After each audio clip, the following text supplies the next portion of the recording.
ನಾನು ಮೊಟ್ಟೆ ಬಿರಿಯಾನಿ ಹೇಗೆ ಮಾಡಿದೆ ಅಂತ ನೋಡೋಣ. ನೀವು ಕೂಡ ಒಂದ್ಸರಿ ಟ್ರೈ ಮಾಡಿ, ತುಂಬ ಚೆನ್ನಾಗಿ ಬರುತ್ತೆ.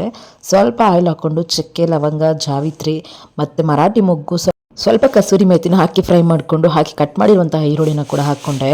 ಹಸಿ ವಾಸನೆ ಹೋಗೋ ತನಕ ಫ್ರೈ ಮಾಡಿಬಿಟ್ಟು ಒಂದು ಜಾರಲ್ಲಿ ಹಸಿಮೆಣಸಿನ್ಕಾಯಿ, ಕೊಬ್ಬರಿ, ಸ್ವಲ್ಪ ಬೆಳ್ಳುಳ್ಳಿ, ಶುಂಠಿ, ಕೊತ್ತಂಬರಿ ಸೊಪ್ಪು, ಪುದೀನ ಸೊಪ್ಪು, ಒಂದು ಟೊಮೆಟೊ, ಒಂದು ಈರುಳ್ಳಿನ ಹಾಕಿ ಚೆನ್ನಾಗಿ ಪೇಸ್ಟ್ ಮಾಡ್ಕೊಂಡಿದ್ದೆ. ಅದನ್ನು ಕೂಡ ಹಾಕಿ ಫ್ರೈ ಮಾಡಿಕೊಂಡೆ. ಆಮೇಲೆ ಕಟ್ ಮಾಡಿರುವಂತಹ ಟೊಮೆಟೊನ ಹಾಕಿ ಸ್ವಲ್ಪ ಉಪ್ಪು ಹಾಕ್ಬಿಟ್ಟು ಇನ್ನೊಂದು ಸರಿ ಚೆನ್ನಾಗಿ ಮಿಕ್ಸ್ ಮಾಡಿಕೊಟ್ಟೆ. ಆಮೇಲೆ 1 ಸ್ಪೂನು ಧನಿಯಾ, 1 ಸ್ಪೂನ್ ಖಾರದ ಪುಡಿ, 1 ಸ್ಪೂನ್ ಚಿಕನ್ ಮಸಾಲ ಹಾಕ್ಕೊಂಡಿದ್ದೀನಿ. ಖಾರದ ಪುಡಿನ ನೋಡ್ಕೊಂಡು ಹಾಕೋಬೇಕು, ಬಿಕಾಸ್ ಮೊದಲೇ ನಾವು ಹಸಿಮೆಣಸಿನ್ಕಾಯಿನ ಹಾಕಿರೋದ್ರಿಂದ.